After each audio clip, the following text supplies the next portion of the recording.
France Bleu Lorraine, 9h-11h, la vie en bleu. La vie en bleu, ça continue jusqu'à 11h. À présent, on cuisine ensemble avec le chef Bruno Balureau qui nous fait le plaisir d'être avec nous comme chaque samedi. Bonjour chef Bruno. Bonjour, je te signale Maxime, t'es le seul à m'appeler chef Bruno. Vous êtes bien chef Bruno, non? Appelle-moi Bruno, tout simplement. Ah bah comme vous voulez. Merci. Mais pour moi, vous êtes quand même le chef ici. Après, un ingénu comme Jérôme, ça nous... c'est pareil en fait, ça change pas, mais c'est très bien. Alors, chef Bruno, oui. Aujourd'hui, nous allons cuisiner avec notre invité, Philippe Hanche, le directeur du Centre mondial de la paix à Verdun. Bonjour Philippe. Bonjour Maxime, bonjour Bruno. Bonjour. Alors Philippe, aujourd'hui on va s'intéresser à la cuisine des présidents de la République. Donc évidemment, nous aurons les conseils cuisine de notre chef Bruno Balureau. Mais en ce moment, Philippe, il y a l'exposition au Centre mondial de la paix, Nous, présidents 60 ans de la 5e République. Qu'est-ce qu'on peut y voir à cette exposition ? C'est une exposition qui est déjà extraordinaire, c'est pas moi qui le dis, ce sont les visiteurs. On y a rassemblé plus de 600 objets qui sont presque tous inédits. Ce sont des objets qui sont issus des différentes collections, notamment celles de François Hollande et Nicolas Sarkozy, mais aussi du mobilier qui vient des différentes institutions, l'Élysée, l'Assemblée, le Sénat, et 250 affiches qui racontent 60 ans de 5e République lors des campagnes électorales présidentielles. Et je crois que ça plaît beaucoup aux visiteurs de pouvoir retrouver ces moments d'intensité. C'est une exposition qui revient sur comment fonctionnent les institutions, comment fonctionne notre République, quel est le rôle du président, principalement le rôle de chef des armées, le rôle dans la diplomatie, et puis ça permet à chacun de rentrer dans les coulisses du pouvoir, de vraiment pouvoir se mettre en scène aussi dans des décors qu'on a reconstitués. C'est vraiment très apprécié. Et est-ce que d'où viennent les objets qui y sont exposés à cette exposition ? Alors ce sont vraiment des objets qui ont été offerts aux différents présidents de la République, de Gaulle à Emmanuel Macron. On a rassemblé 600 objets qui sont offerts soit à des occasions diplomatiques, soit à des déplacements sur le terrain, soit à des moments, des cérémonies par exemple. Pardonnez-moi Philippe, en vrai, il garde rien ? L'objet est offert au président de la République, pas à Emmanuel Macron, pas à Nicolas Sarkozy. Non, mais il est offert. On se souvient des controverses. C'est peut-être justement après ces controverses, après les fameux diamants Bocassa, que Mitterrand a choisi dès le début de son premier septennat de dire je ferai un musée. Chirac a fait de même. Nicolas Sarkozy et François Hollande n'ont pas décidé de faire de musée. Donc c'est aussi grâce à ce choix de François Hollande et de Nicolas Sarkozy qu'on a la chance de pouvoir disposer de ces objets pour cette exposition. Voilà, parce que je vois là, par exemple, il y a entre des diamants que bien sûr on n'est pas censé conserver, évidemment, ou je me souviens qu'on avait offert un magnifique pur sang aussi à François Mitterrand, enfin des choses comme ça. Mais je vois aussi là un livre de cuisine qui a été écrit par la femme d'Helmut Kohl. Donc je veux dire, c'est des choses qu'on a envie de... Enfin, c'est presque personnel. En plus, il avait une relation avec Helmut Kohl qui était forte quand même.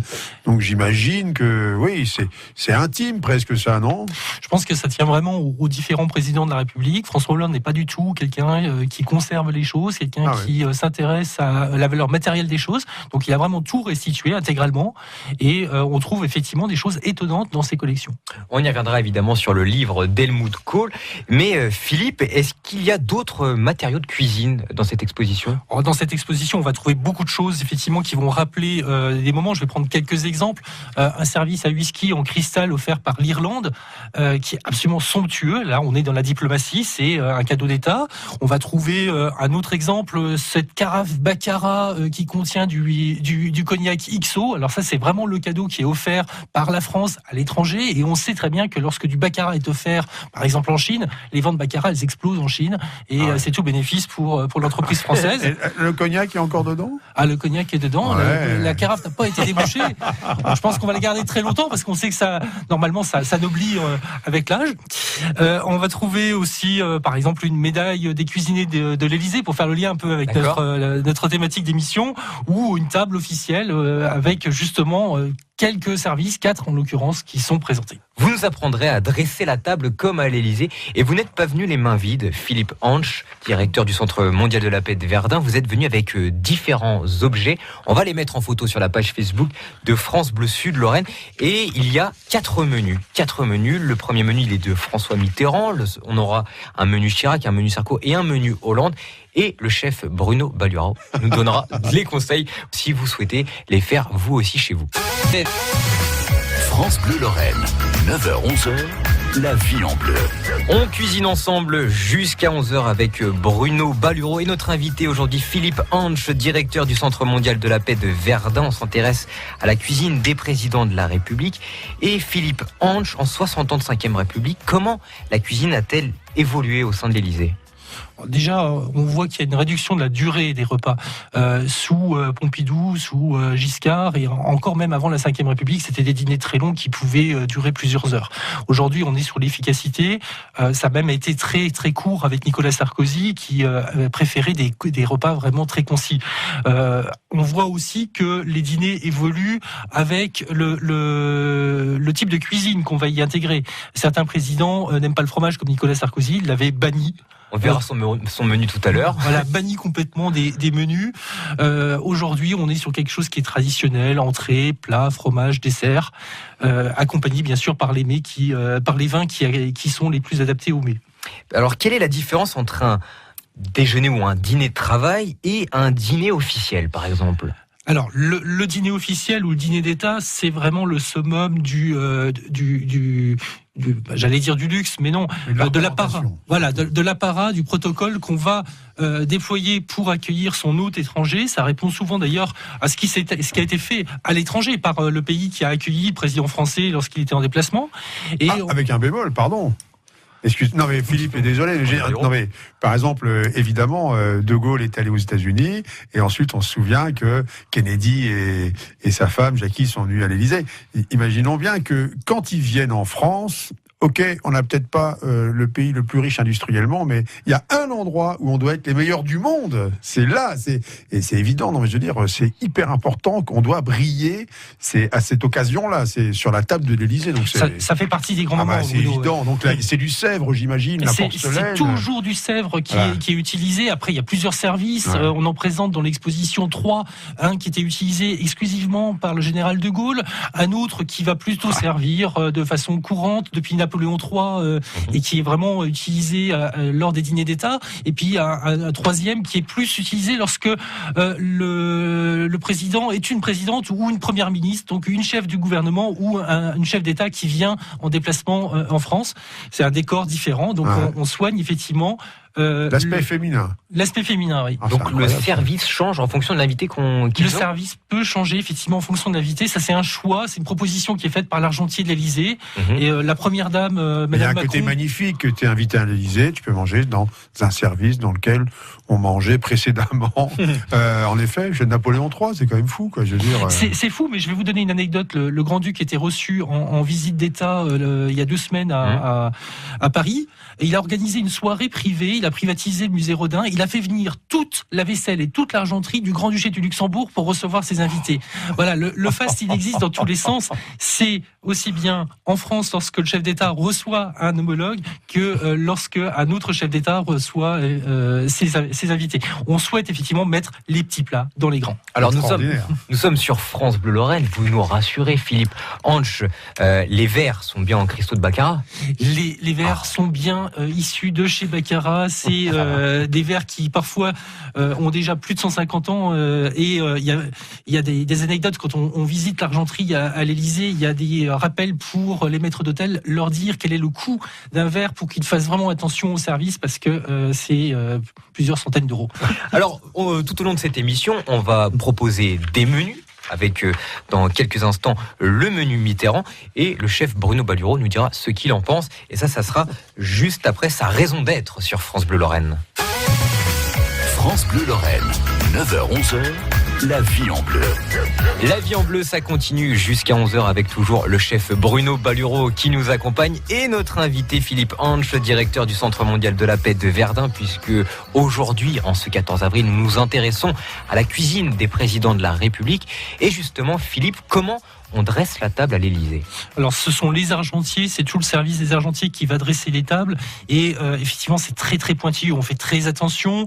On positionne l'assiette à 3 doigts du bord, ou à 3 cm du bord de la table.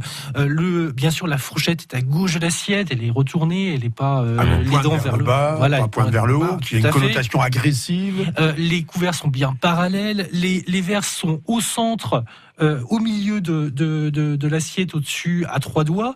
On va trouver une assiette à pain, on peut trouver un bol à consommer si effectivement le consommé est au menu. On va trouver la salière poivrière en argenterie qui est forcément à droite, alignée, la serviette qui est à droite et qui est également alignée, et puis le menu qui est à gauche au bord de la table. Et les chaises frôlent la nappe. Elles ne sont pas sur la nappe. Elles frôlent la nappe. Pourquoi frôler la nappe ? Tout simplement pour ne pas la froisser, pour que ça soit vraiment d'une apparence impeccable. Et au centre de la table... C'est repassé in situ. C'est repassé in situ, vous avez raison. Et au centre de la table, on a une coupe Sèvres en général, avec le fleurissement qui vient apporter la touche finale, qui est magique. Je pense qu'on pourra mettre sur le site de France Bleu 4 exemples pour aider un petit peu très, très beau. Non mais en vrai c'est très très beau à voir, franchement. C'est magnifique. Bon, ça, c'est pas sexy, hein. Ça se fait au double décimètre, hein. Je veux dire, ou au doigt. Mais... ce qui est vraiment sexy, c'est de voir quand même les tables dressées, ça donne faim. Ouais. Non mais ça, alors qu'il n'y a rien dessus, ça donne déjà faim. Ça donne déjà faim, on se dit tiens, on va passer un bon moment. Mais quand tu vois que tu as 3 assiettes, 4 verres, tu dis là, on va... En général, un déjeuner ou un dîner, ça peut durer combien de temps à l'Élysée ? Ça dépend des présidents, je pense. Ça dépend des présidents, ça dépend des sujets, ça dépend de l'hôte. Il y a beaucoup de variables. Un déjeuner de travail, en général, c'est relativement court. Ça va durer effectivement 1 heure. Un déjeuner de travail, on a 3 verres, on n'en a pas 4. On va réduire effectivement le nombre de plats qui vont être servis. Un dîner d'État, qui est vraiment le summum, ça peut durer beaucoup plus de temps parce que il y a 250 invités autour. On est dans la salle à manger de l'Élysée, salle des fêtes de l'Élysée. Là, le but du jeu, c'est de faire passer des messages, c'est de se connaître, c'est d'apprendre aussi quelle est la culture de l'autre. Et c'est souvent pendant les dîners, d'ailleurs, que les choses avancent beaucoup mieux. Et l'important pour les chefs d'État, c'est avant tout de se connaître pour travailler ensemble. C'est la diplomatie. Alors maintenant, on sait dresser une table comme à l'Élysée, et maintenant, on va évidemment apprendre à cuisiner comme à l'Élysée avec le menu Mitterrand. Le menu Mitterrand qui va vous être donné par notre chef Bruno Balureau. Oui, qu'est-ce qu'on y retrouve dedans dans ce... Pour autant que je sache, là, j'ai sous les yeux le menu de Jacques Chirac, mais c'est pas grave. On voulait le faire dans l'ordre chronologique. Ah bon, mais alors c'est lequel, le président ? C'est le premier, là, 89. Voilà. C'est le 89. Voilà. Ah oui, alors c'est pas mal. Mais Mitterrand était un fin gourmet. On connaît la fameuse anecdote de Mitterrand à quelques jours de la fin de sa vie, qui dégustait les ortolans à la méthode classique du Sud-Ouest, c'est-à-dire avec une serviette sur la tête. Je crois que c'était vraiment quelqu'un qui aimait beaucoup. Alors là, on va le dire rapidement comme ça, mais il y a un ragoût de homard avec un vieux Riesling de 1900, c'est-à-dire dans la cave de l'Élysée, qui est la cave de l'Élysée, par exemple, une cave des plus prestigieuses de France, même s'ils ont vendu 30% de leurs bouteilles récemment, là, il y a 2-3 ans. Ils ont éliminé une partie du stock parce qu'ils ont, je sais plus combien, dizaines de milliers de bouteilles. Là, ce qui est impressionnant, c'est de ressortir ce vieux Riesling qui doit être presque une liqueur, puisqu'il a plus de 100 ans, il a 120 ans, et avec ça, un petit ragoût de homard. Alors, ragoût, ne vous laissez pas abuser, hein, on n'est pas dans une cocotte qui pend dans la cheminée. C'est ce que je me dis aussi. Alors après, il y a un petit filet d'agneau en habit vert, donc j'imagine qu'il est enrobé dans une feuille d'épinard ou une feuille de bête, peut-être, et il est rôti comme ça. Il est aux truffes. De toute façon, il y a toujours des truffes, hein, ça ne faut pas rêver. Et une petite croûte de pommes de terre. Donc j'imagine que ça peut ressembler peut-être aux pommes Anna, qui sont d'une rosace de pommes de terre cuites au beurre clarifié. Les fromages et une charlotte au pain d'épices, et puis un sabayon au Gewürz. Donc tout ça un sabayon au Gewürztraminer. Tout ça est d'inspiration. Le Gewürz, c'est un cru alsacien, bien sûr. Et d'ailleurs, avec ça, on boit un vendange tardive de chez Monsieur Hugel, qui est magnifique, que je connais bien. Et tout ça est d'inspiration alsacienne. Et c'est pas étonnant parce que le cuisinier, pour l'occasion, était Monsieur Paul Eberlin, qui est lui-même 3 étoiles Michelin en Alsace. Donc. Mais là, on était sur un repas qui était décentralisé, qui n'était pas tenu à l'Élysée, qui se déroulait à Strasbourg. Ah oui, à la préfecture de Strasbourg. Voilà. Donc ça explique aussi le choix des mets alsaciens par rapport au menu qu'on va déguster ce jour-là. Ah, donc là, on vient de voir le menu Mitterrand. Voilà. Alors on a Chirac. Attendez, Chirac, on va se le voir juste après France Gall. Il jouait du piano debout. France Bleu Lorraine, 9h-11h, la vie en bleu. Il y a une petite transition, tu sais, Max, comment on appelle l'instrument sur lequel bossent les cuisiniers, quand même. Ah, je ne sais point. Ça s'appelle un piano. Ah oui, et vous Et êtes un musicien. on n'est jamais assis devant notre piano, nous. Donc, voilà, on peut dire que tu l'as fait exprès. Je le sais. C'est un genre de Monsieur Jourdain qui fait de la prose sans le savoir, mais c'est exactement ça. Alors, Philippe, là ce menu... Philippe Hanche est avec nous, le directeur du Centre mondial de la C'est un menu paix. qui a été donné à Strasbourg aussi, hein, c'est ça? C'est à Strasbourg, Ouais. au Palais des Rohan. On est Alors, le palais Rohan, c'est le palais qu'on voit juste à côté de la cathédrale. Quand on monte à la cathédrale, c'est superbe. Oui, puisque jusqu'à 11h, on s'intéresse à la cuisine des présidents de la République. On a vu à l'instant, juste avant, France Gall, le menu Mitterrand. Et là, nous sommes sur le menu Chirac. Alors, c'est Jacques, oui, c'est Jacques qui donnait ce menu. Donc, pareil, je pense que Jacques Chirac est très connu comme gastronome. Enfin, je suis un grand gastronome, effectivement. C'est d'ailleurs Jacques Chirac qui a reçu comme cadeau le livre de recettes d'Eleanor Kohl, Ah oui, la c'est femme d'Helmut Kohl. Donc ça prouve bien effectivement ce goût. Et on sait très bien que le couple Mitterrand-Kohl se retrouvait dans les bonnes tables, autour des bonnes tables d'Alsace notamment, et du Bade-Württemberg. Donc c'est Chirac est un bon mangeur, une bonne fourchette, tout le monde le sait. Célèbre pour sa tête de veau, entre parenthèses. Alors, le menu, il est assez simple. Je suis étonné, mais il est vachement bien, en fait. Alors, tout d'abord, un foie gras frais engelé au Tokay. Alors, le Tokay, c'est la petite fantaisie, hein. Même s'il vient pas de Hongrie, celui-là, je pense que c'est une production locale, hein. Certainement, on est en Alsace. Ouais, on est en Alsace, hein.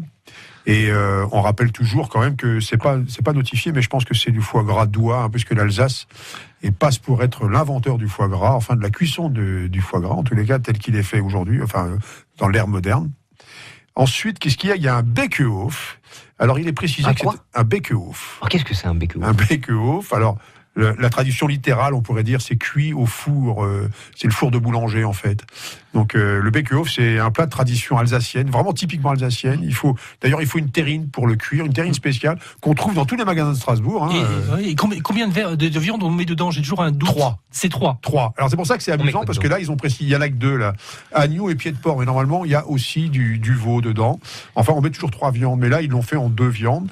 Et le principe c'est de mettre dans une grande terrine des couches de viande, des couches de pommes de terre, de poireaux, des choses comme ça.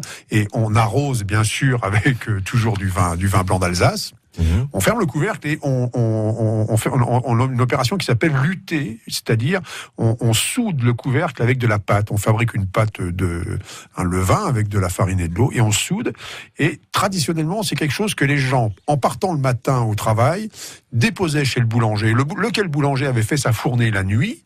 Le four était encore très chaud et ne s'en servait plus. Donc il mettait le Bekehof dans le four du boulanger et le récupérait le soir en revenant qui de la vigne, qui des champs, qui de son travail.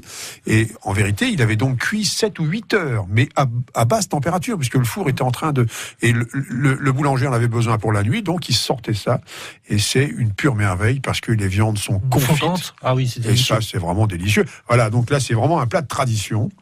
Tout de suite derrière, il y a un Münster d'Alsace. Bon, faut pas embrasser ta voisine après, mais c'est surtout compliqué de trouver le bon vin avec le Münster. Moi, je trouve que c'est très compliqué de. Ils ont servi un Pinot Noir avec ça. Je pense que c'est pas mal. Ça, c'est un vin plutôt léger d'ailleurs, hein. Mais voilà, je pense que ça marche pas mal. Et puis le dessert est très simple, c'est une pomme tiède confite, crème pistache et glace vanille. Voilà. Comment on le fait, par exemple, ce dessert Non, t'es gonflé, toi, de me demander ça. C'est une pomme. C'est tout simplement une pomme qui est cuite au four, j'imagine, tout simplement. C'est-à-dire, on évite la pomme, on la creuse, et ça, c'est vraiment une méthode de grand-mère. Si vous voulez la tenter, ça, c'est amusant. On prend un plat. En terre, il faut prendre de la terre, c'est toujours important de la terre. On met au fond une couche de bon pain de campagne, des tranches épaisses d'au moins 2 cm, mais du vrai bon pain de campagne, hein. Ah oui. Pas de la gnognotte de blanc, là, vraiment du pain qui tient la route. On pose dessus nos pommes, on a enlevé le cœur, et ce cœur, on va le remplir avec du beurre et du sucre. Voilà. Du sucre ou du miel?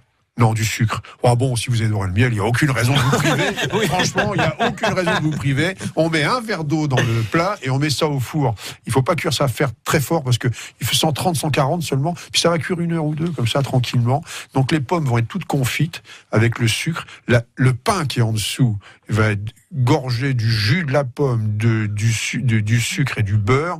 Et je vous jure que à la fin, tout le monde se bat pour gratter le plat du pain qu'a grillé au fond. Ça, c'est juste un bonheur. Mais évidemment, je pense pas qu'ils le font à l'Élysée. Non. Ça, je ne pense pas. La bataille du grattage de plat, je pense Je pas. ne pense point. Alors, ça, c'était pour le menu Chirac. Dans moins de 5 minutes à présent, nous verrons le menu Sarkozy avec le chef Bruno Balureau et notre invité Philippe Hanche, le directeur du Centre mondial de la paix de Verdun. France Bleu Lorraine, jusqu'à 11h, la vie en bleu. On est bien ensemble dans la vie en bleu jusqu'à 11h puisque on s'intéresse à la cuisine des présidents de la République avec toujours le chef Bruno Balureau et notre invité Philippe Hanche, le directeur du Centre mondial de la paix. Alors on a vu le menu Mitterrand, on a vu le menu Chirac et à présent on va voir les menus des 2 précédents présidents de la République. On va commencer avec le menu Sarkozy et Bruno.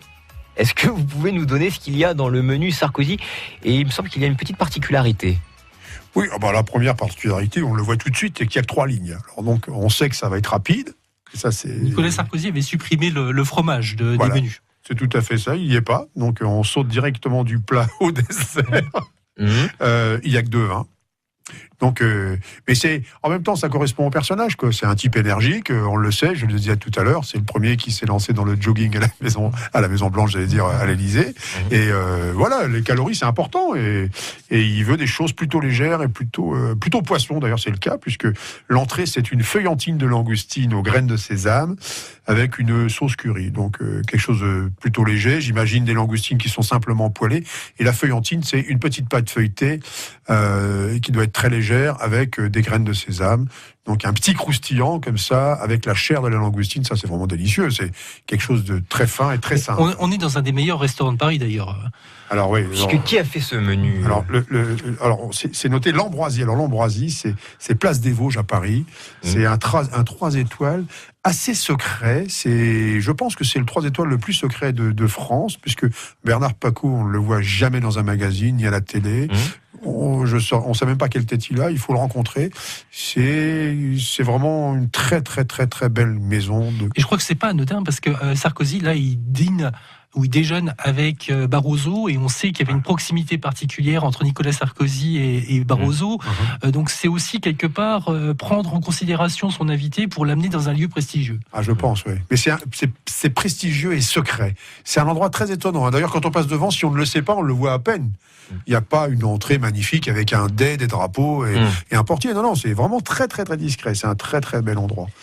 Alors après, on passe sur une escalopine de bar poêlée avec une étuvée d'artichauts et truffes. Voilà, tout simplement, des petits cœurs d'artichauts poêlés avec des truffes. Et donc le filet de bar, il est escalopé, c'est-à-dire qu'on en fait des petits médaillons qu'on fait juste poêler, évidemment. Le bar, on le sait, ça se mange cru, puisque c'est un ingrédient principal des sushis, par exemple. C'est un poisson très fin, qui d'ailleurs ne supporte pas bien la cuisson. Donc là, il est à peine cuit. Il n'y a même pas de mention de sauce, absolument pas. Je veux dire, vraiment, c'est à la simple. Très, très simple et très goûteux, j'imagine. Là, le mélange des saveurs a l'air terrible, quoi. Et puis on termine par une tarte fine au chocolat et une glace vanille. Vraiment, alors il n'y a que 2 vins, et ce sont 2 vins blancs. Alors un de chez Cuiron, un Condrieu superbe, 2005, et un Puligny Montrachet de chez Olivier Leflèvre. Bon, tout ça, c'est des très grands classiques, c'est de l'excellence, quoi, je veux dire. Et d'ailleurs, Philippe Hanche, vous êtes venu avec un service... Avec une bouteille d'Olivier Leflèvre, non. Avec des verres à vin. Oui. Alors, avec quelques objets qui ont été offerts aux différents présidents pendant leur mandat. Et on a un superbe service qui a été offert par Michelle Bachelet, la présidente du Chili, qui contient 6 verres à vin. Et je pense, Bruno, sans mentir, qu'on peut vraiment utiliser ces verres à vin pour servir un bon Bordeaux rouge sur une viande qui serait grillée. Mais je suis aussi venu avec un cadeau du Premier ministre du Liban. C'est une ménagère. Et là, on va trouver tous les couteaux, les fourchettes, les cuillères dans un artisanat traditionnel du Liban, ou encore cette coupe exceptionnelle qui est offerte par Erdogan, le Premier ministre turc, en 2011, et on peut la mettre au centre d'une table. Je crois que là, elle fera vraiment honneur aux convives. À une époque, on n'était pas fâché avec monsieur Recep Erdogan, que c'est non, tout le cas aujourd'hui. Pas encore. C'est une coupe de cristal recouverte de bronze avec un décor oriental. C'est somptueux.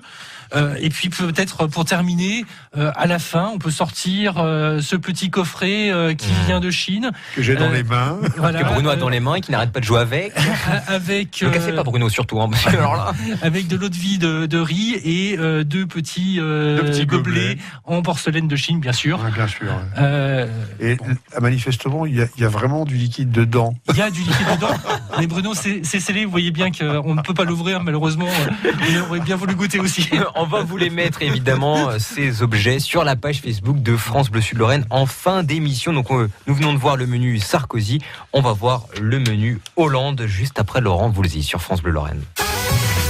France Bleu Lorraine, jusqu'à 11h, la vie en bleu.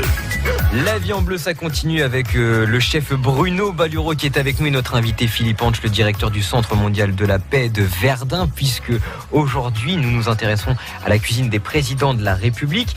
Alors, Philippe, vous êtes venu avec une blouse de cuisine, une veste de cuisine. Une veste de cuisine où il y a marqué François Hollande. Alors, c'est une veste qui a été offerte au président de la République. On voit bien que c'est la veste d'un meilleur ouvrier de France.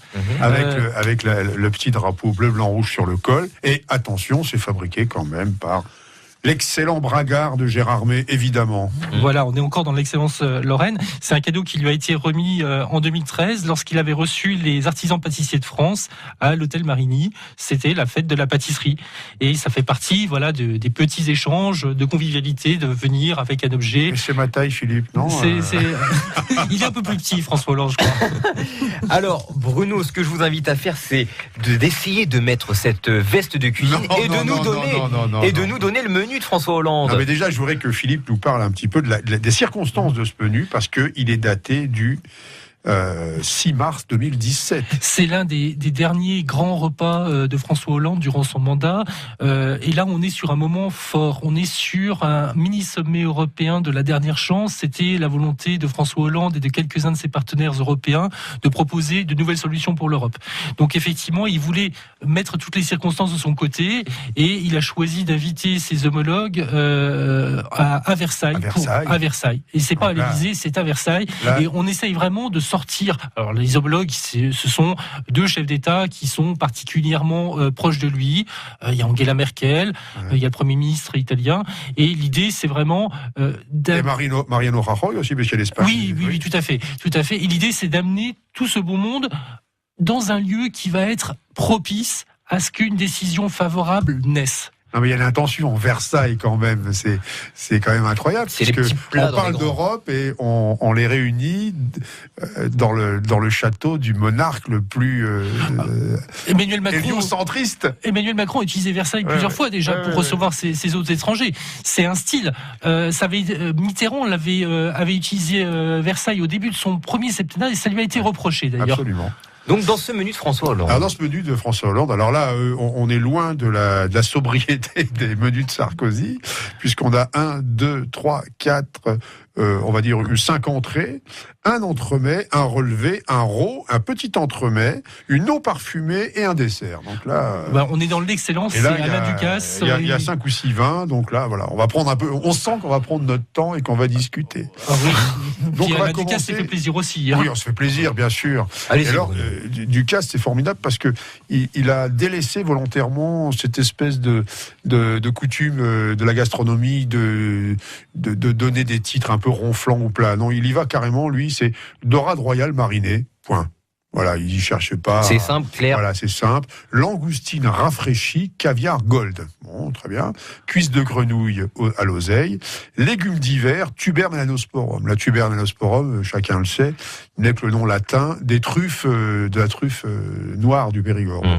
Donc, voilà, ça c'est, par exemple, les 4 entrées.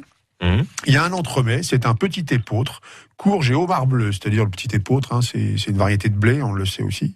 Ensuite, de ce petit entremets qui était là pour nous rafraîchir, on va dire, faire la transition avec les entrées, on passe au relevé, c'est-à-dire un premier plat un peu consistant. Et là, c'est un turbo au naturel avec des blettes. Voilà, Belle-Île-en-Mer, il est là, le turbo, il vient de là. Et puis tout de suite derrière, on a un rôt. Un rôt. Oui, mais pas un roux. Non, pas un roux, non, on fait pas un truc mal poli à table. D'accord, Hein. parce que je me disais, alors, c'est quoi un roux? Mais c'est tout simplement le rôti. D'ailleurs, ça s'écrit roast. D'accord. Et là, pour le coup, c'est vraiment la grande cuisine classique que d'ailleurs on peut manger chez Bernard Parcou à l'Ambroisie. C'est un des derniers de France qui le fait. C'est un pâté chaud de gibier à plumes, sauce salmi, c'est-à-dire le truc archi classique dans une pâte. Et ça, c'est magnifique. Mais alors après, il y a un petit entremets, encore un ragoût de truffe. Il y a une eau parfumée à la pomme, et puis enfin, il y a une coupe d'agrumes avec un château Yquem sublime. Mais ce qui m'a beaucoup amusé, c'est l'entrée, la toute première, qui est une oeille de fan et herbes. Et l'oeil, dans le sud de la France, c'est un ragoût de légumes et d'herbes. Donc quelque chose de très trivial, vraiment. C'est-à-dire, c'est le truc qu'on mange à la campagne. Et ce qui est drôle, c'est, si on a encore une petite seconde, Maxime, c'est de lire ce qu'écrit Cervantes, qui est quand même un écrivain immense, qui dit « Rien n'est plus malsain, rien n'est plus funeste qu'une oeille.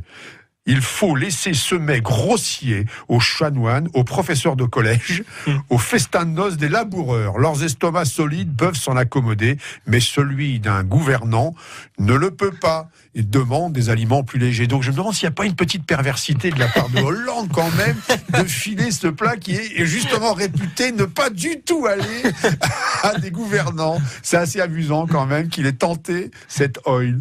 Bon, c'est peut-être aussi la volonté inverse, c'est-à-dire qu'on peut aller chercher de l'authenticité, quelque chose qui va être un petit peu différent, revenir sur la base de l'Europe. Ouais. C'est quoi? C'est l'entente entre les peuples. Alors, et c'est peut-être ça finalement. En le effet, message oil, c'est d'origine espagnole en plus. Et bon, en tout cas, merci beaucoup, messieurs, d'avoir été avec nous pour cette émission de La Vie en Bleu spéciale cuisine des présidents de la République. Chef Bruno, on vous retrouve la semaine prochaine. Et Philippe Hanche, le directeur du Centre mondial de la paix, c'est jusqu'à quand l'exposition de nos présidents 60 ans de la 5e République? Tous les jours, même les jours fériés, même le dimanche, tous les jours, de 10h à 18h jusqu'au 20 décembre. Eh bien, très bien, le rendez-vous est pris. Merci beaucoup d'avoir été avec nous. Si vous souhaitez réécouter les menus des 4 précédents présidents, vous pouvez réécouter La Vie en Bleu sur francebleu.fr.